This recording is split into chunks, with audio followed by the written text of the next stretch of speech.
इसका ग्राफ भी देखेंगे। तो जो अगले टाइप का फंक्शन है वो है, हमने शायद 6 टाइप्स करिए ना, तो 7th टाइप है greatest integer function.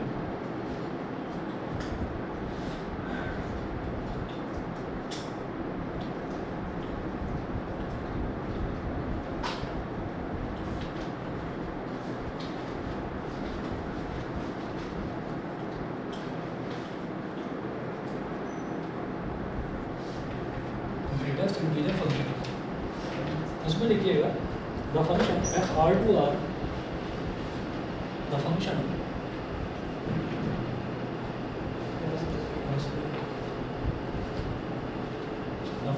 F R to are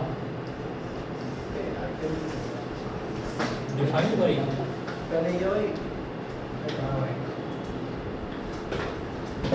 the function f r to r defined by fx is equal to square bracket लगाकर ऐसे x लिखिए, स्क्वायर ब्रैकेट और x belonging to r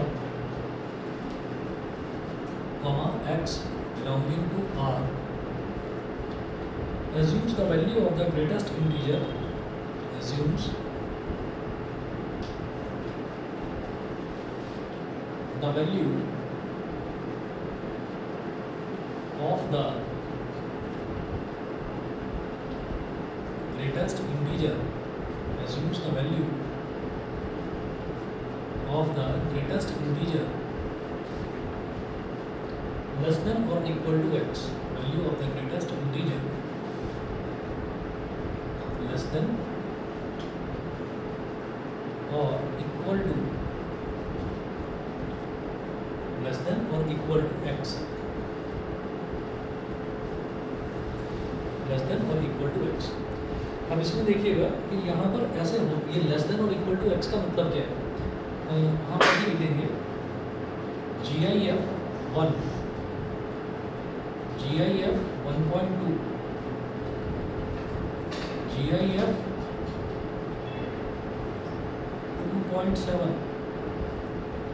GIF 2.9, फिर -1, फिर -1.3, फिर -12.2, ठीक है।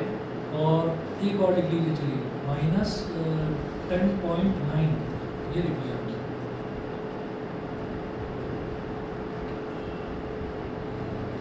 ग्रेटेस्ट इंटीजर फंक्शन ये कहता है कि कोई भी जो वैल्यू है वो या तो उस इंटीजर के इक्वल होगी जो उसके अंदर लिखा हुआ है, ठीक है, या फिर उससे छोटे वाले इंटीजर के इक्वल होगी।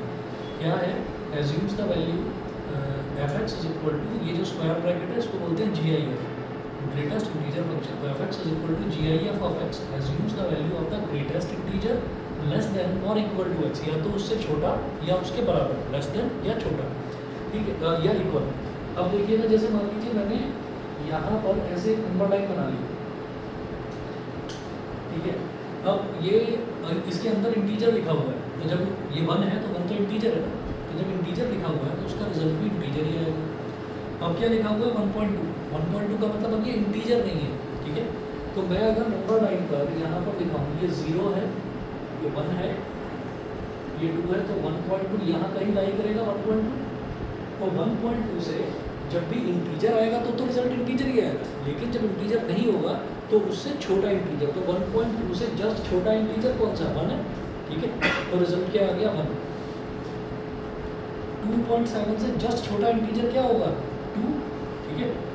भाई आपने यहाँ पर 2 बनाया है ना, यहाँ पर 3 है, आपने क्या करा, ये हो गया 2.7, तो 2.7 से जस्ट छोटा इंटीजर, तो छोटा इंटीजर कहाँ लाई करेगा, लेफ्ट में ही तो लाई करेगा, तो उसका रिजल्ट क्या हो गया, 2 हो गया। सिमिलरली 2.9, तो कोई भी मन में ये ना लाए कि 2.9 रहे तो 3 के इक्वल है, इसको 3 लिख दो, इसका रिजल्ट नहीं। जब भी कभी प्रॉपर इंटीजर नहीं है, यानी कि फ्रैक्शन में दे रखा है, डेसिमल में दे रखा है, तो 2.9 से जस्ट छोटा इंटीजर क्या होगा, 2 ही होगा, तो रिजल्ट इज 2। -1 अपने आप में एक इंटीजर है, तो रिजल्ट इज -1। -1.3 का रिजल्ट क्या होगा, -2, ठीक है। देखिए, जब भी मैं वैसे बात करूँगा कि ये हो गया -1, ये हो गया -2, तो -1.3 अगर है तो वो इस तरफ है, ये हो गया -1.3।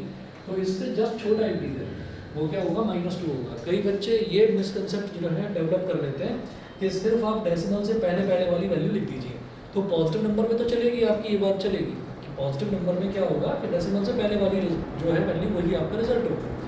लेकिन जब भी कभी नेगेटिव नंबर आएगा तो फिर माइनस मतलब सिर्फ ये नहीं होगा कि डेसिमल से पहले वाली वैल्यू, आपको छोटी वैल्यू देखनी है। तो -1.3 से जस्ट छोटा इंटीजर क्या -2 है, ठीक है ना। तो क्या हो गया मतलब इसका -2, इसका बताओ क्या होगा। दोबारा बोलो, एक बच्चे को करना होगा क्या जो -1 है ब्रैकेट में उसका -1 कैसे आ गया, क्योंकि वो इंटीजर है। जब भी इंटीजर आएगा तो इंटीजर का रिजल्ट इंटीजर ही आएगा, ठीक है। -12.2 का -13, ठीक है।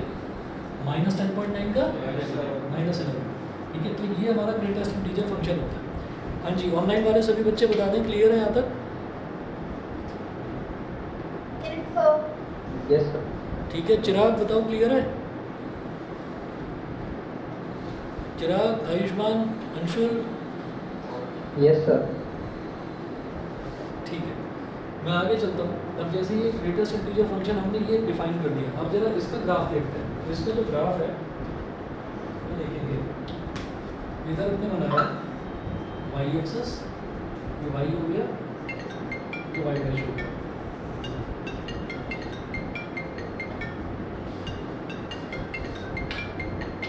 हाँ जी, जरा ना आप लोग 5 मिनट वेट करिए।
मैंने एक्चुअली उस टाइम ना इसी के लिए फ़ोन करा था, तो उसी से रिलेटेड फ़ोन आया। मुझे 1-2 दिन दे दीजिए, 1-2 दिन में कुछ ना कुछ सॉल्यूशन निकाल लूँगा इसका।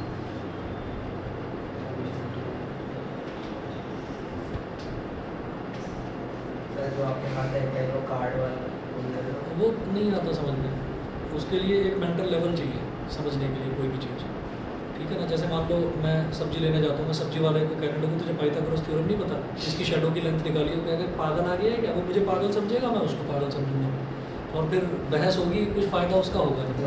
तो अल्टीमेटली पागल वो है जो जिसको सारी चीज़ें पता भी हैं और वो फिर भी किसी पागल के मुँह लग रहा है, तो मुँह नहीं लगना चाहिए। इस प्रॉब्लम को तो देख नहीं रहे हैं, ये जो सुबह से लाइट आँख में चौली खेल रहे हैं,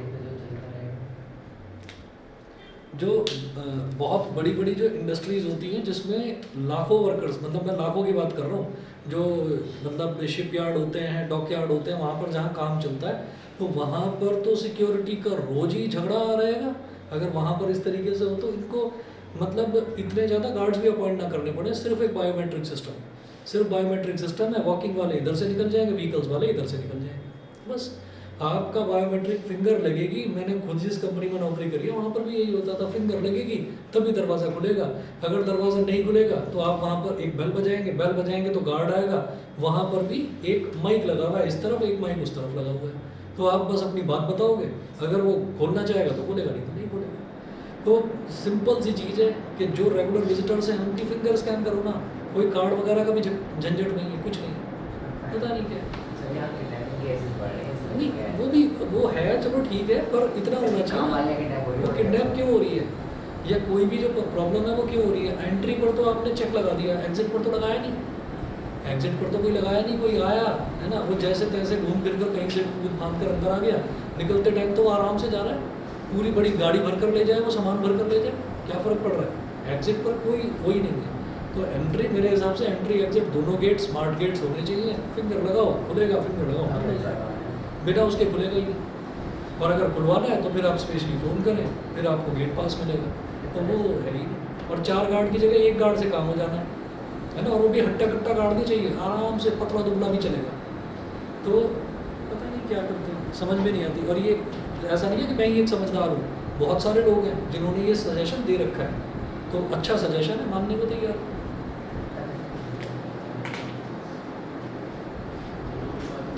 चलिए जी, एक्स हो गया, एक्सलैश हो गया, वाई हो गया, वाइब्रेशन। पर बस आप लोग 2 दिन दे दीजिए, मैं उसके बाद कुछ ना कुछ मैं बताऊंगा, कुछ ना कुछ सॉल्यूशन में निकाल दूंगा पक्का। चलिए जी, ग्रेटेस्ट इंटीजर फंक्शन जो है, अब ग्रेटेस्ट इंटीजर फंक्शन का जो ग्राफ है, वो ग्राफ देखो, ग्राफ में समझना है बस आपको कि ग्राफ जो है ना, ये कहलाता है स्टेयर केस। स्टेयर केस मतलब सीढ़ियाँ, जिससे हम सीढ़ियों से चढ़ते हैं ऊपर, तो वो सीढ़ियाँ हमको यहाँ पर बनानी है, और वो कैसे बनानी है वो देखिएगा। जैसे जब भी कभी हम ग्रेटेस्ट इंटीजर फंक्शन लेंगे 0 का, तो 0 का रिजल्ट तो 0 ही आएगा। यहाँ पर हमने लिख दिया ओ मतलब ओरिजिन, तो 0 पर 0 ही मिलेगा, ठीक है। मैं क्या करूँगा कि ये हमारे पास fx is equal to GIF of x है, fx is equal to GIF of x। अब ये जो fx है ना, इसी को हम y बोल देते हैं, तो y is equal to GIF of x, ठीक, ये बोलते हैं। तो अब मैं x की अलग अलग वैल्यूज़ लूँगा और y की अलग अलग जो वैल्यूज़ आएंगी उसको प्लॉट कर दूंगा यहाँ पर। तो कैसे करेंगे देखिएगा, हमने पहले यहाँ पर एक पॉइंट मार्क करा 1, ठीक है, और ऐसे ही यहाँ पर मार्क करा 1।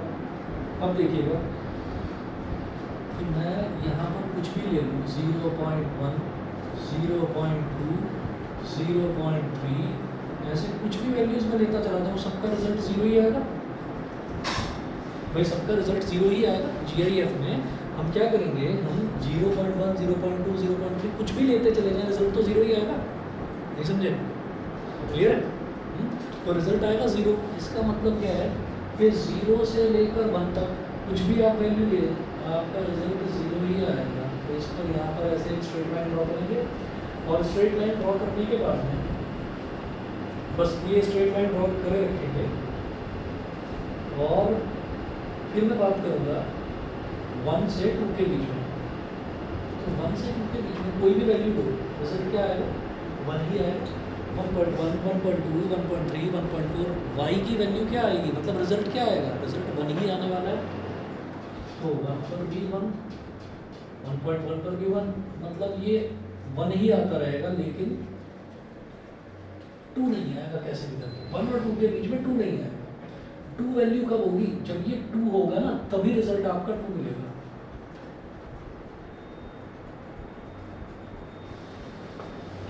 ये बता दीजिए, ये समझ में आ गया मैंने यहाँ पर बबल क्यों लगाया है। जब हम ऐसे छोटा सा सर्कल लगाते हैं, सर्कल का मतलब ये है कि वो उसके इक्वल नहीं है, मतलब x की वैल्यू आप 1 और 2 के बीच में कितनी भी ले लो, मेरी बात समझ गए, x की वैल्यू 1 और 2 के बीच में आप कितनी भी ले लो, बस 2 मत ले लेना। 1, 1.1, 1.2, 1.3, 1.4, 1.9 तक ले लो, कोई प्रॉब्लम नहीं है, बस 2 मत लेना। तो इसलिए 2 पर हमने सर्कल बना दिया, ऐसे ही यहाँ पर 1 पर हमने सर्कल बना दिया, ऐसे 1 पर सर्कल। 0 से 1 तक कितनी भी वैल्यू ले लीजिए, बस 1 मत लेना, क्योंकि 1 लेते ही y की वैल्यू 1 हो जाएगी। 0 से 1 के बीच में y की वैल्यू 0 ही रहेगी, ठीक है, y की वैल्यू मतलब ऊपर नहीं उठेगी। 1 और 2 के बीच में y की वैल्यू 1 तक ही जाएगी, 1 से ऊपर नहीं उठेगी। 1 से ऊपर कब उठेगी, जब वो 2 हो जाएगा। x की वैल्यू 2 हो गई तो अब y की वैल्यू भी 2 आ जाएगी, लेकिन कहाँ तक? 2.9999 तक। एग्जैक्टली 3 मत कर देना, तो 3%, ऐसे बना दीजिए छोटा सा सर्कल। बता दो भाई ये ग्राफ समझ में आ गया क्या? Yes, sir. ठीक है, ऑनलाइन वाले बताएं भाई, आर्या, आदित्य, समझ गए? चलिए जी, अब मैं आगे चलता हूँ। अब इसी तरीके से इसको क्या बोलते हैं, ऐसे ही अगर मैं पीछे चलूँगा तो पीछे भी इसी तरीके का ग्राफ बनेगा, ऐसे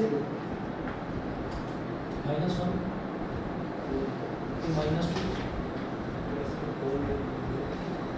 जैसे। तो ये ग्राफ को देखें तो ऐसा लग रहा है ना जैसे सीढ़ियाँ बनी हुई हैं, इस पर ऐसे चढ़ते जा रहे हैं, तो इसको क्या बोलते हैं? Stair case. इसको स्टेयर केस ग्राफ बोलते हैं, ठीक है ना? नाम staircase graph. हाँ, Staircase graph. नाम है इसका स्टेयर केस ग्राफ, ठीक है ना? जो ग्रेटेस्ट इंटीजर फंक्शन है उसके ग्राफ को स्टेयर केस ग्राफ बोलते हैं।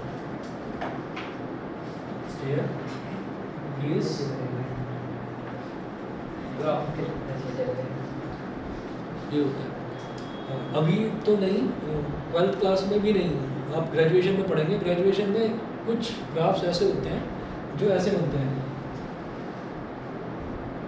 ऐसे बनता है ग्राफ, ग्राफ ऐसे बनेगा, तो उसको बोल देते हैं, उसको बोल देते हैं गेट फंक्शन। जैसे ये पूरी कोई झोपड़ी बनी हुई है ना, और ये उसका गेट है, उसको गेट फंक्शन बोल देते हैं कि इससे आप एंटर कर सकते हो कुछ भी, मतलब याद रखने के लिए कुछ भी। और ये मतलब इंटरनेशनली एक्सेप्टेड है ये टर्म्स, स्टेयर केस ग्राफ और गेट फंक्शन। गेट फंक्शन अभी आपको नहीं करना, पर ग्रेटेस्ट इंटीजर फंक्शन के लिए अगर उन्होंने आपसे ये पूछ लिया कि स्टेयर केस ग्राफ कौन से फंक्शन का बनता है, तो आप बताएंगे ग्रेटेस्ट इंटीजर फंक्शन, ठीक है जी। तो ये हमारे जितने भी ग्राफ्स थे, जितने भी टाइप्स के फंक्शन थे, वो सारे कंप्लीट हुए। अब जरा इनके क्वेश्चंस देख लेते हैं, ज़्यादा नहीं है क्वेश्चंस यहाँ पर। अब आप आ जाओ एग्जाम्पल नंबर 16 पर, page number 43 of the old book.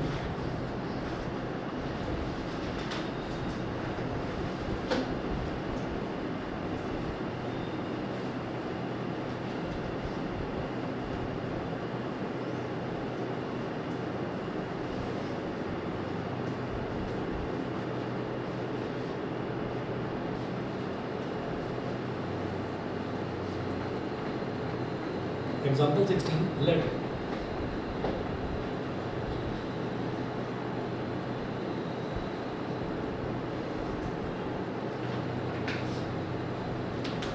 fx is equal to x square and gx is equal to 2x plus 1 and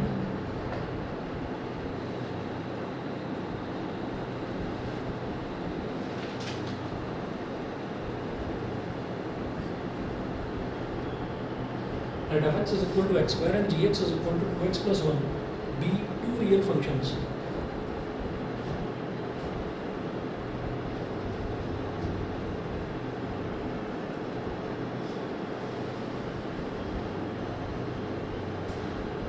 Be two real functions. Full stop. Find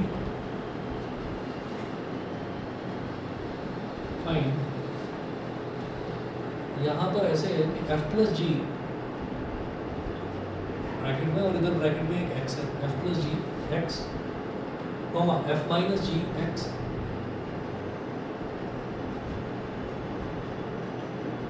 comma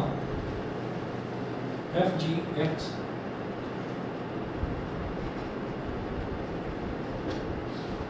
comma f upon g x।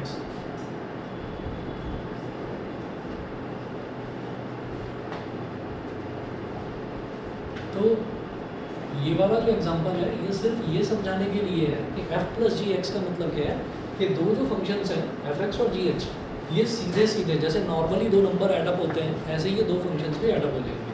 तो f plus जी x का मतलब है f x plus जी x.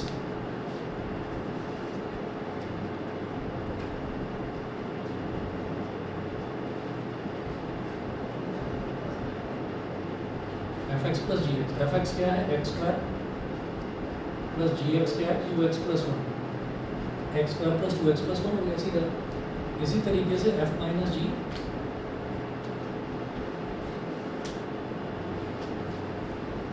Into x, ये हो जाएगा F x minus जी x. एक तरह से ऐसी एफ एक्स माइनस जी एक्स और x square minus 2 2x plus one, तो x square minus 2x minus one, फिर f g x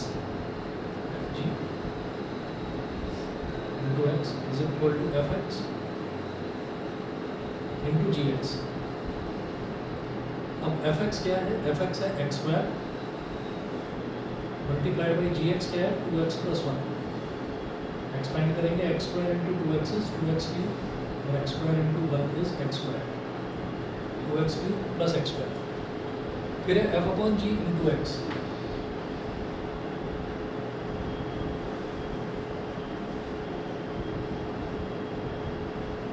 F upon g into x, तो ये हो गया एफ एक्स अपॉन जी एक्स, एफ एक्स अपॉन जी x. ठीक है, तो एफ एक्स क्या है? एक्स स्क्वायर और जी एक्स क्या है? 2x plus one.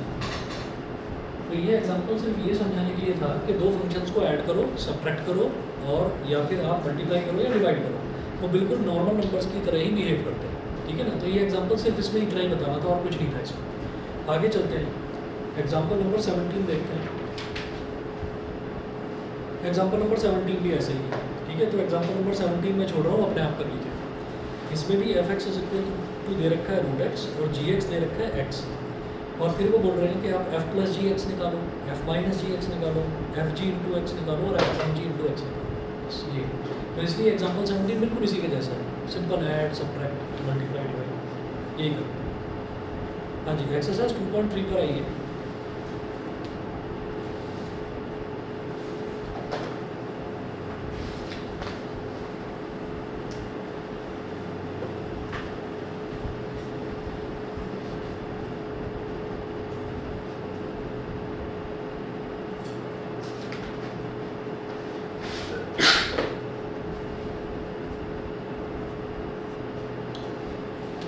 एक्सरसाइज 2.3 में है which of the following relations are functions. तो कौन कौन से रिलेशन जो है वो फंक्शन से, ये बताना है। Give reasons if it is a function, determine its domain and range. तो पहला क्या दे रखा है?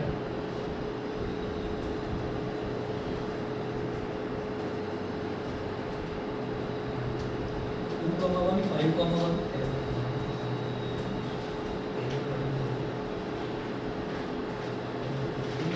5 कॉमा 1, 8 कॉमा 1, 11 कॉमा 1,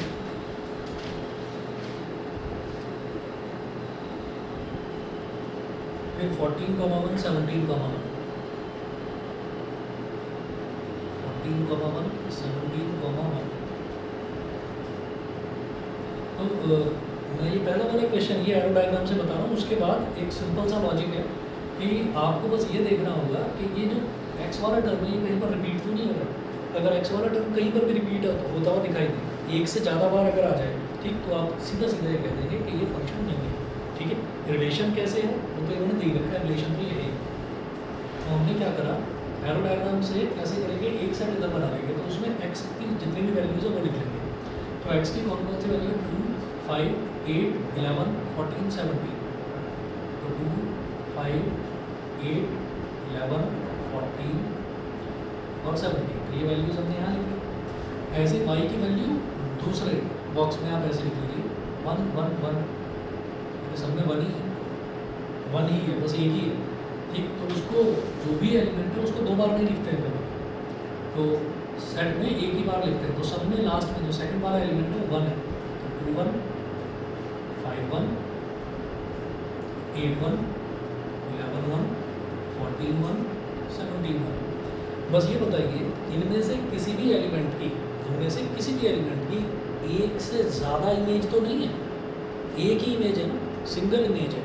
आगे देखिए 2 की इमेज 1 है, ऐसा तो नहीं कि 2 1 से भी रिलेट हो और उधर 3 हो, कोई नंबर 3 से भी रिलेट हो। तो हम ये कहेंगे कि ये जो है ये एक फंक्शन है, तो यहाँ पर लिखेंगे since every element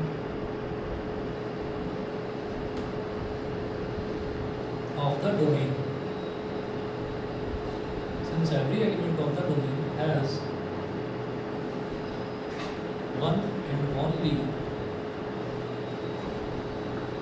one image in the codomain,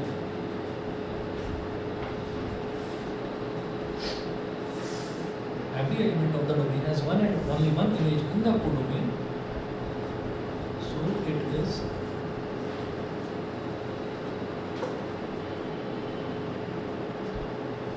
इसलिए ये फंक्शन है।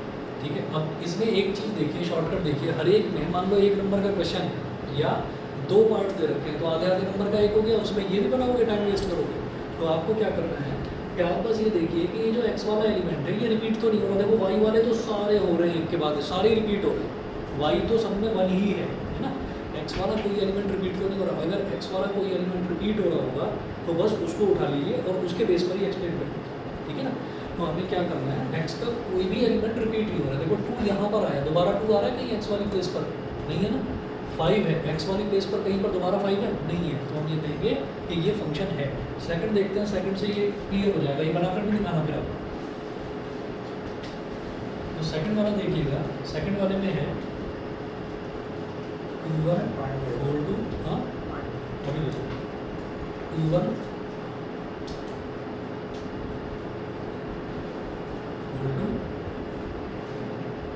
6384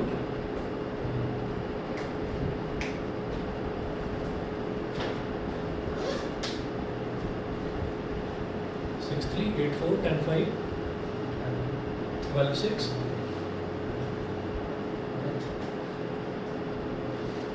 और 14,7। ये देख लीजिए, कोई रिपीट हो गया है एक्स वाला कोई एलिमेंट, एक्स वाला अगर कोई भी एलिमेंट रिपीट नहीं हो रहा है तो आप सीधा सीधे यही लाइन लिख देंगे, बस ये every element of the domain has one and only one image in the codomain, so it is a function, बस ये लिख देंगे। ठीक है, 1 मिनट रुकिए, ला लूँगा।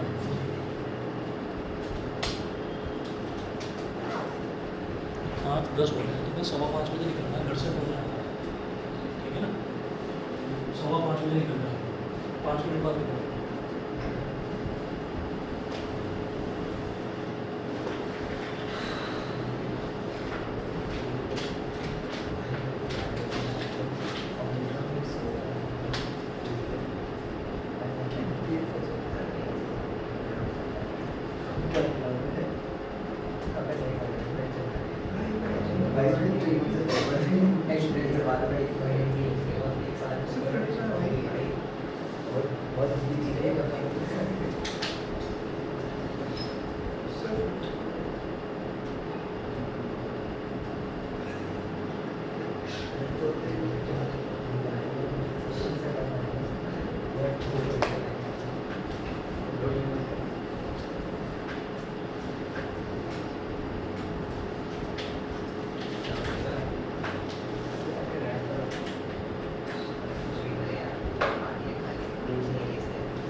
चलिए जी, इसी तरीके से इसका थर्ड पार्ट देखेंगे। तो ये तो समझ में आ गया, इसमें आपको यही लाइन लिख देनी है। ठीक, इसमें यही लिख देनी है कि since every element of the domain has one and only one image in the codomain, so it is a function. उसके बाद थर्ड पार्ट देखिएगा 131525।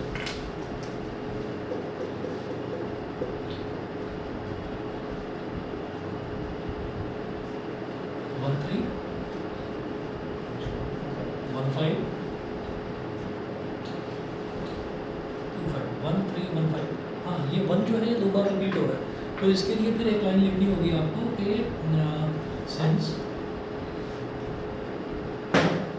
1 एलिमेंट लिखे, element 1 of the domain, domain मतलब एक्स वाली values, since element 1 of the domain, हाँ Y की तो हो सकती है, देखो हो रही है ना लगातार रिपीट हो, वाई में कोई प्रॉब्लम नहीं। Since element 1 of the domain has more than 1 images as 3 and 5, 1 की एक इमेज 3 है, 1 की एक इमेज 5 है, यानी कि 1 दो एलिमेंट्स के साथ रिलेटेड है. Has more than one images as 3 and 5 in the codomain.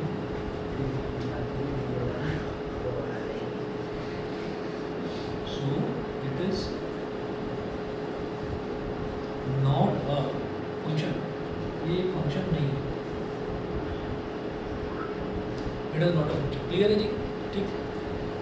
अच्छा जी, अब आ जाइए क्वेश्चन नंबर 2 पर. क्वेश्चन नंबर 2 पर हमको ये देखना है कि जब भी कभी फंक्शन का कोई क्वेश्चन आता है.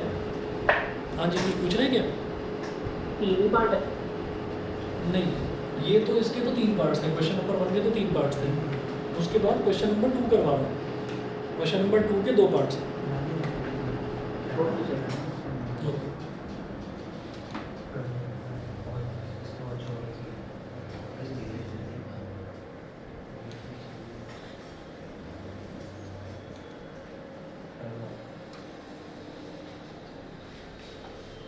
तो वाईफाई नहीं आ रहा आपका? वो लगा रखा है ना, वो UPS. पावर बैकअप छोटा वाला जो होता है वो mini UPS. Ji.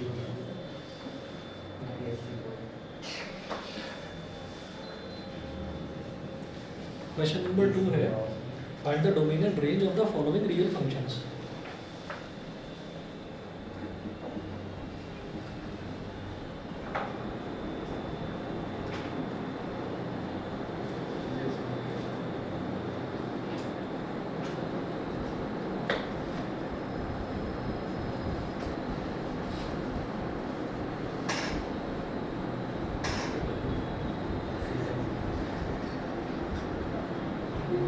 Our real functions. तो फर्स्ट ये रखा है f(x) is equal to minus mod x.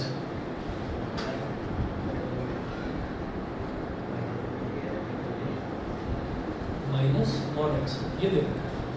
तो अब आप ये देखिएगा कि find the domain and range of the following functions. तो डोमेन क्या होगा कि x क्या क्या वैल्यूज ले सकता है, और रेंज क्या होगा कि y क्या क्या वैल्यूज ले सकता है. तो आप ये देखिएगा f(x) is equal to minus of minus x when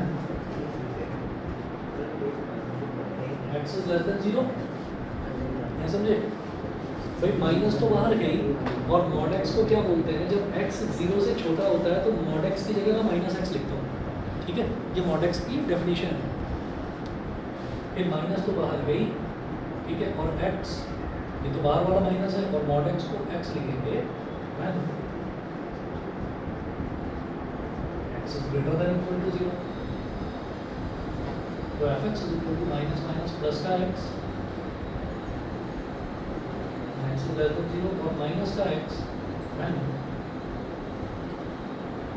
x is greater than equal to 0. ये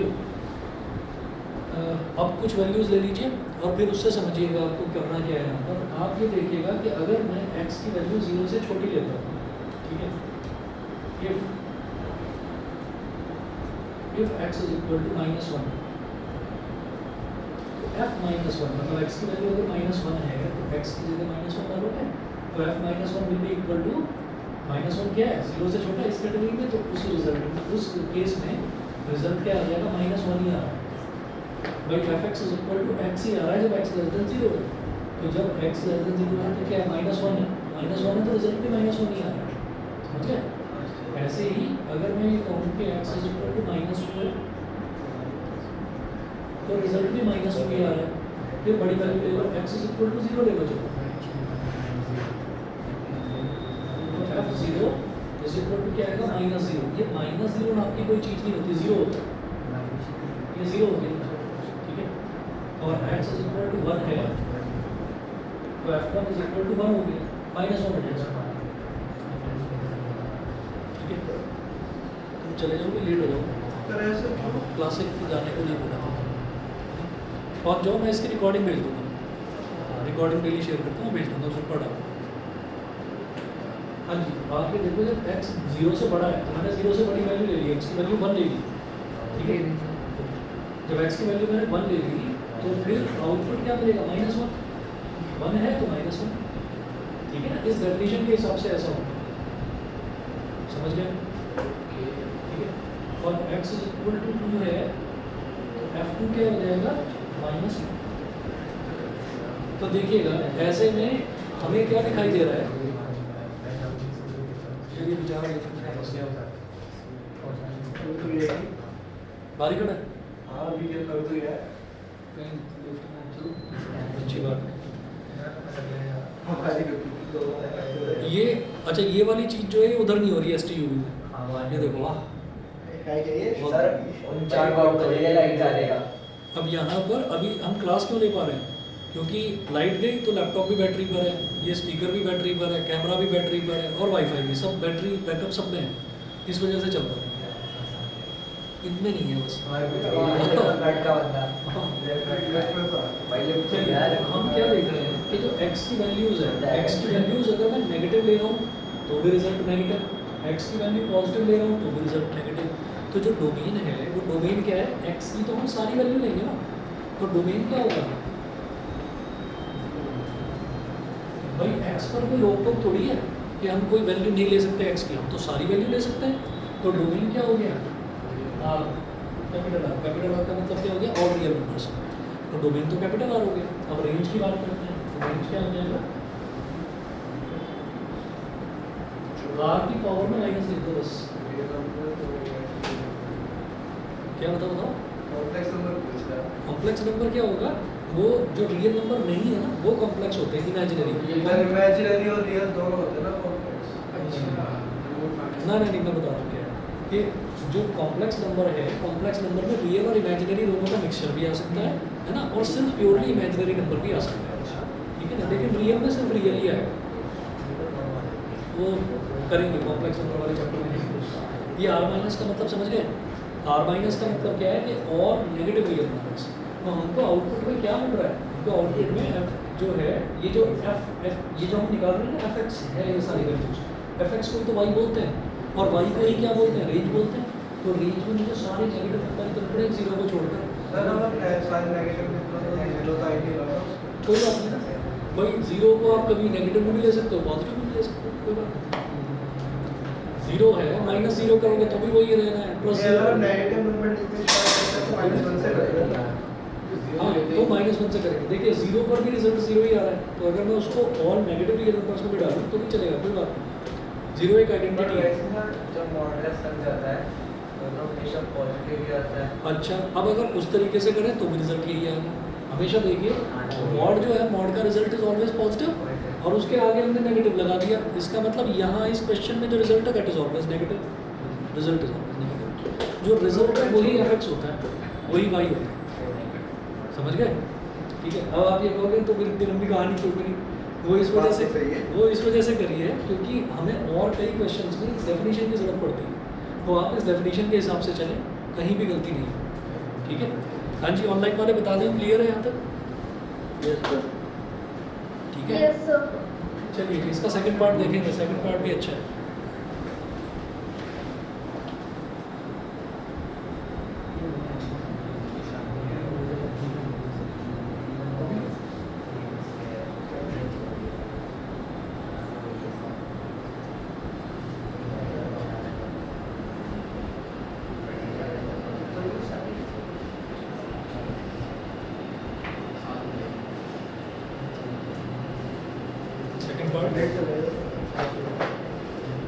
सेकंड पार्ट में है fx is equal to under root 9 minus x square.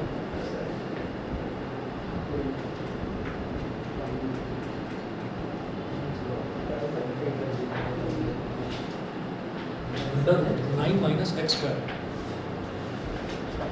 हाँ जी, तो यहाँ पर एक चीज़ का ध्यान रखना है कि जैसे वहाँ पर क्या लिखा हुआ था इस फंक्शन में, fx के आगे नेगेटिव लिखा हुआ था, यहाँ fx के आगे कुछ भी नहीं लिखा हुआ है, इसका मतलब पॉजिटिव है। पॉजिटिव लिखा नहीं जाता, कुछ भी नहीं लिखा हुआ है, इसका मतलब पॉजिटिव है।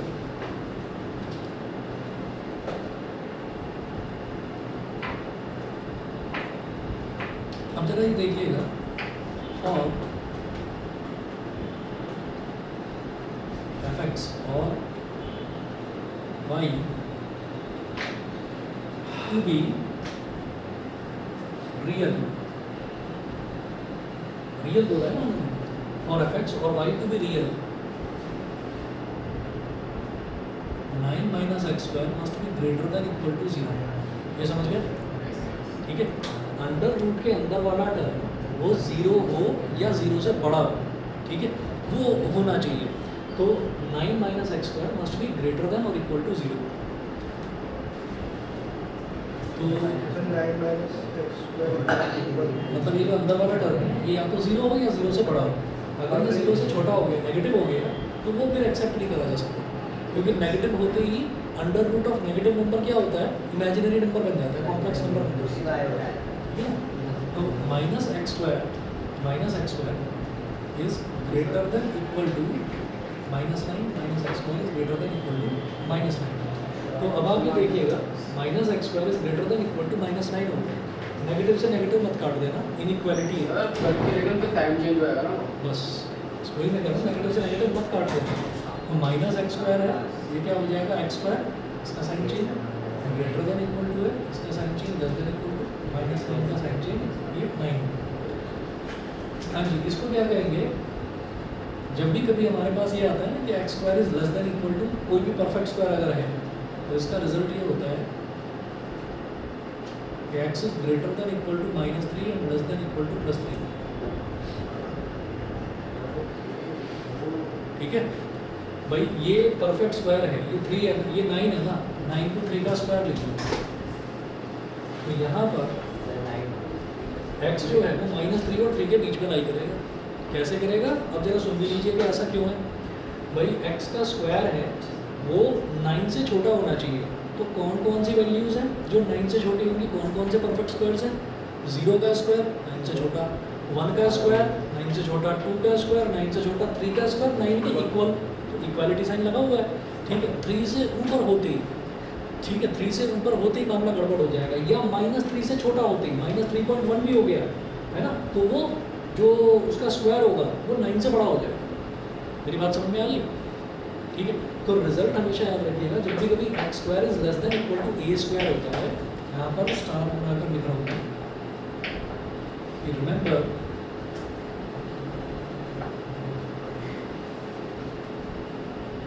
X square is less than equal to a square implies that x lies between -a and +a। ये x आपका -a और +a के बीच में लाई करेगा। ये ठीक है जी, क्लियर? ऑनलाइन वाले बताएं पहले यहाँ तक क्लियर है कि नहीं? Yes sir. ठीक है, चलिए जी, अब मैं आगे चलता हूँ। जब हमारे पास ये वैल्यू आ गई x -3 और +3 के बीच में लाई करेगा, फिर क्या करेंगे?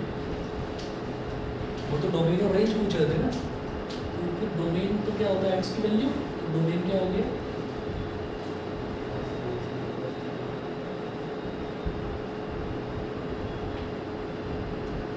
-3, स्क्वायर ब्रैकेट लगा दो, मतलब -3 इंक्लूडेड है और +3 भी इंक्लूडेड है, तो -3, ये स्क्वायर ब्रैकेट लगा दिया। ये x -3 और 3 के बीच में लाई करेगा, ये तो डोमेन हो गया। अब रेंज की बात करते हैं, तो रेंज क्या आएगा? आप ये देखिएगा कि अगर -3 और +3 के बीच में x की वैल्यू रहती है, तो y की वैल्यू क्या आएगी?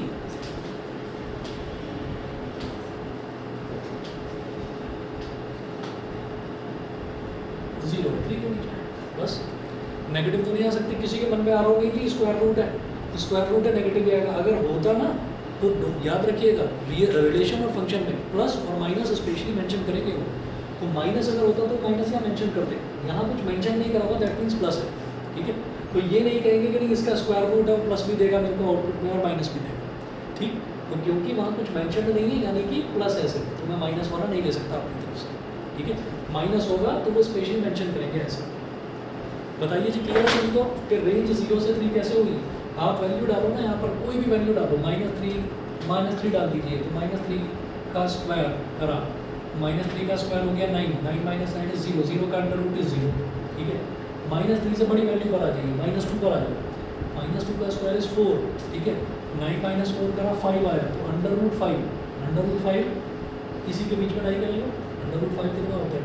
2 पॉइंट समथिंग। ठीक है, वो इसी के बीच में लाई करेगा, तो नेगेटिव नहीं जाएगी वैल्यू, बस 0 से 3 के बीच में जो अंडर रूट है, जो स्क्वायर रूट है, वो 0 से 3 के बीच में ही वैल्यू आपको डिलीवर करेगा। क्लियर है? ठीक है, और ये कहीं कैलकुलेट वगैरह करके दिखाने की जरूरत नहीं है, आप समझ गए हो सकते हैं। ठीक है जी, इतना करिए। और क्वेश्चन नंबर 3 4 5 ये 3 क्वेश्चन सर हैं। ग्रुप में डाल देना, नई किताब है तो उसमें नहीं है। अच्छा बुक नहीं है क्या? नई किताब है उसमें पेपर में नहीं है। मैं इसकी फ़ोटो ही भेज देता हूँ अभी।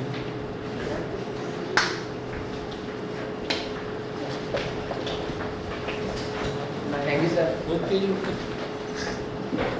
फिजिक्स का टेस्ट होगा। ओह